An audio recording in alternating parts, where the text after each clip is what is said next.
पाण्याच्या रूपातनं मंडलिक साहेबांनी पहिल्यांदा गंगा आणली आणि त्याच्यातून प्रगती सुरू झाली. लोक बोलवून आम्हाला सांगतायत की आम्ही तुमच्याबरोबर आहे. कागल तालुक्यामध्ये ईस्ट इंडिया कंपनीची स्थापना या तिघांच्या रूपानं झाले. कापसी जिल्हा परिषद मतदारसंघ पंचायत समितीच्या निवडणुका लागल्यात. प्रचार कसा सुरू आहे माध्यमामध्ये? प्रचार म्हणण्यापेक्षा जनमानसाची जी भावना आम्ही बघतोय, त्यांचा असं म्हणणं होतं एक सक्षम उमेदवार आम्हाला पाहिजे होता.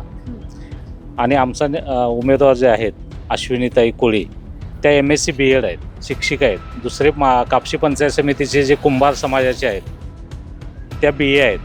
आणि माद्याळ पंचायत समितीतले जे उमेदवार आहेत ते एकदम गरीब, ज्यांना लोक मदत करतायत पैशाच्या रूपात, आणि ते देवी अंबाबाईचे पुजारी आहेत. आणि असे हे खरोखर मागासवर्गीय म्हणजे OBC, खरोखरचे OBC मागास प्रवर्गातले आमचे तिन्ही उमेदवार आहेत. आणि प्रतिसाद हा अतिशय मोठ्या प्रमाणात आहे. लोक बोलवून आम्हाला सांगतायत की आम्ही तुमच्याबरोबर आहे. आणि शिंदे साहेबांचा जो लाडके बहीण योजनेचा उल्लेख आहे ते मात्र कोणत्याही घरात आम्ही गेलो तर लोक म्हणतात आमच्या भावाचा उमेदवार आहे, असा आम्हाला अनुभव येत आहे. आता तुम्ही माद्याळमध्ये एक नवीन चेहऱ्याला संधी दिलेली आहे, मग त्यांच्याकडून काय अपेक्षा आहेत? म्हणजे काम करणार ना ते, आणि पारडं कुणाचं जड राहील? पारडं म्हणला तर पूर्ण मतदारसंघामध्ये एक प्रकारचं लाट निर्माण झालेले आहे.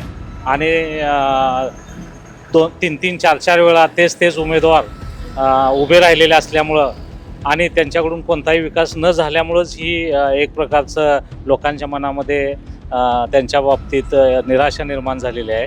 त्यामुळं आणि आमचे उमेदवार हे एज्युकेटेड असल्यामुळं अगदी ताकदीनं माननीय स्वर्गीय खासदार सदाशिवराव मंडलिक यांनी जे पाण्याचं हा जो दुष्काळी भाग होता आमचा आणि डोंगराळ भाग नोटिफाईड आहे कागदावर, हा तिथं पाण्याच्या रूपातनं मंडलिक साहेबांनी पहिल्यांदा गंगा आणली आणि त्याच्यातून प्रगती सुरू झाली. त्यामुळं शाश्वत विकास जो केलेला आहे त्या विकासाच्या धर्तीवर आम्ही धरणातून पाईपलाईन टाकून बेळुंकेपर्यंत नेऊन त्याचे जॅकवेलला कनेक्शन देऊन पाण्याची टंचाई दूर करण्यासाठीचा जो प्रस्ताव आहे त्याच्या पाठपुरावा आमचे सर्व उमेदवार करतील, याबद्दल माझ्या मनात कोणतीही शंका नाही. आणि मंडलिकांना गावकऱ्यांनी पाठिंबा दिलेला दिसतोय, एकंदर एकी गावामध्ये दिसते. काय वाटतंय चित्र? नाही, मंडलिक साहेबांची आठवण सगळेच काढतायत. शाश्वत विकास जो असतो तो फक्त मंडलिक साहेबांच्या रूपातनंच पाहायला मिळाला असं लोकांची आत्ताची प्रतिक्रिया आहे. तसेच बाकीचे जे तालुक्यातील जे आता युती झालेली आहे त्याबद्दल सुद्धा लोकांचं फार टोकाची भूमिका आहे. ते लोक असं म्हणतायत की ही युती नसून ही ईस्ट इंडिया कंपनी स्थापन झालेली आहे, असं एक 2-3 शेतकऱ्याने माझ्याजवळ प्रतिक्रिया देताना म्हटलं की कागल तालुक्यामध्ये ईस्ट इंडिया कंपनीची स्थापना या तिघांच्या रूपानं झाले, असं अगदी वयस्क लोकांनी सुद्धा अशा भावना व्यक्त केलेल्या आहेत माझ्याजवळ.